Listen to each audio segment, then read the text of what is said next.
Top quality और consistent performance के लिए सिर्फ सिल्वर पंप्स एंड मोटर्स, नाम याद रखना। તો અમદાવાદના વાતાવરણમાં પલટો જોવા મળ્યો। વહેલી સવારથી જ ધુમ્મસભર્યું વાતાવરણ જોવા મળ્યું છે। માવઠાની આગાહી વચ્ચે હવે અમદાવાદના વાતાવરણમાં પલટો જોવા મળ્યો છે। 27 અને 28 ઓક્ટોબરે સમગ્ર રાજ્યભરમાં વરસાદની આગાહી કરવામાં આવી છે।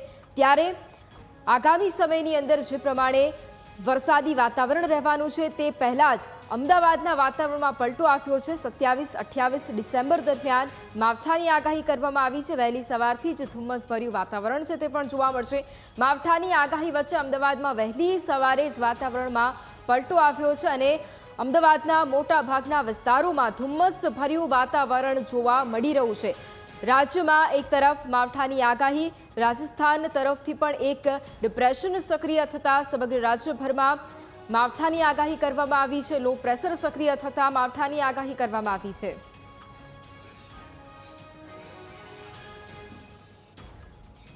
અને આજ મુદ્દે સંવાદદાતા આશુતોષ અમારી સાથે લાઈવ છે। આશુતોષ, એક તરફ રાજ્યમાં માવઠાની શક્યતા 27-28 ડિસેમ્બરે માવઠાની આગાહી કરવામાં આવી છે, પરંતુ તે પહેલા વાતાવરણમાં પલટો જોવા મળ્યો છે। અમદાવાદમાં ધુમ્મસભર્યું વાતાવરણ જોવા મળ્યું છે। શું વધુ અપડેટ?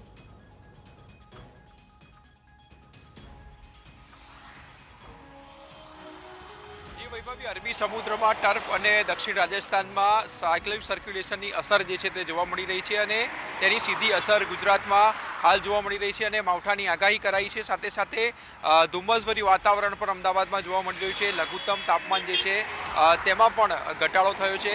જે દિવસનું તાપમાન હોય છે મહત્તમ તેમાં પણ ગતરોજ જે છે તે ઘટાડો જોવા મળ્યો છે। અમદાવાદના દ્રશ્યો બતાવશું કે અમદાવાદના એસજી હાઈવે ઉપર ધુમ્મસભર્યું વાતાવરણ જે છે તે જોવા મળી રહ્યું છે અને માવઠાને કારણે સમગ્ર જે વાતાવરણ છે તેમાં પલટો હાલ જોવા મળી રહ્યો છે। ખાસ વાત કરવામાં આવે તો પાછલા 24 કલાકમાં કહી શકાય કે અમદાવાદના તાપમાનમાં જે છે તે 3 ડિગ્રી જે છે તે ઘટાડો નોંધાયો છે અને સૌથી મહત્ત્વની વાત છે કે નલિયાનું તાપમાન જે છે તે સૌથી ઓછું 7.2 ડિગ્રી નોંધાયું છે અને વિવિધ શહેરોમાં મહત્તમ તાપમાન જે છે તેમાં પણ 1 થી 4 ડિગ્રી જેટલો ઘટાડો જે છે નોંધાયો છે અને પવનની ગતિ જે છે તે પણ સામાન્ય કરતાં વધુ રહેવાની સાથે ઉત્તરીય ભાગોથી તરફથી જે પવનો ફૂંકાઈ રહ્યા છે તેના કારણે ઠંડીનો અહેસાસ જે છે તે થઈ રહ્યો છે। ગતરોજ રવિવારની વાત કરવામાં આવે તો રવિવારે અમદાવાદ સહિત મોટાભાગના શહેરોનું તાપમાન જે છે તે 18 ડિગ્રીની આસપાસ જે છે તે રહ્યું હતું। એટલે ખાસ કરીને ગતરોજ પણ જે છે તે સમગ્ર દિવસ દરમિયાન અમદાવાદ શહેરનું તાપમાન જે છે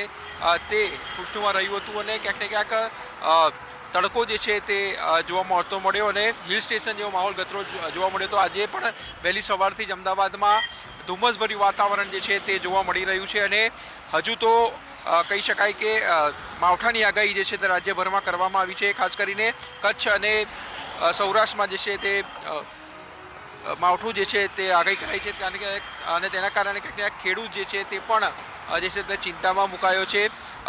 26મી ડિસેમ્બરે કચ્છ, દ્વારકા, જામનગર અને પોરબંદરમાં વરસાદની આગાહી કરવામાં આવી છે।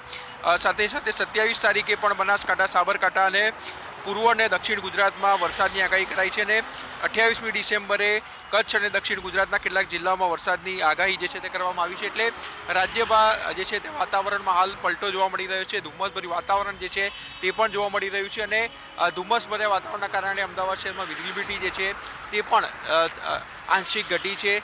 જેમ જેમ દિવસ ઉગશે તેમ તેમ ધુમ્મસ જે છે તે વધારે ક્લિયર થશે અને ત્યારબાદ કહી શકાય કે ફૂલ તડકો જ્યારે આવશે ત્યારે બાદ જે છે ફોગ જે છે તે જશે, પરંતુ હાલ જે છે તે ઠંડીનો અહેસાસ જે છે તે સમગ્ર દિવસ દરમિયાન જે છે તે રાજ્યવાસીઓને થઈ રહ્યો છે અને માવઠાના કારણે જો વરસાદ પડશે તો ક્યાંક ને ક્યાંક ઠંડીમાં જે છે હજુ પણ વધારો થશે। જી બિલકુલ, આશુતોષ સાથે એ પણ જાણવા માંગીશું કારણ કે અત્યારે જે ધુમ્મસનું પ્રમાણ છે તે પણ વધ્યું છે અને જે પ્રમાણે આપે જણાવ્યું કે વહેલી સવારથી જ વાતાવરણમાં એક પલટો પણ જોવા મળી રહ્યો છે। અમદાવાદ વાસીઓનું પણ શું કહેવું છે કારણ કે ઠંડીમાં પણ હવે ઉત્તરોત્તર વધારો થઈ રહ્યો છે?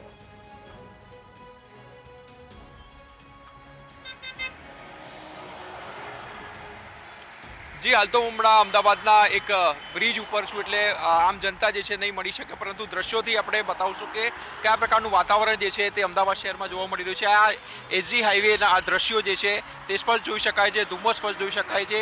એસપી રિંગ રોડ બાજુ જાઓ તો વધારે જે છે તે ધુમ્મસ જોવા મળે, કારણ કે આસપાસમાં જે છે તે બિલ્ડિંગ ઓછી છે અને ખાસ કરીને ખેતરો હોવાના કારણે ધુમ્મસ જે છે ત્યાં વધારે પ્રમાણમાં જોવા મળી રહ્યું છે.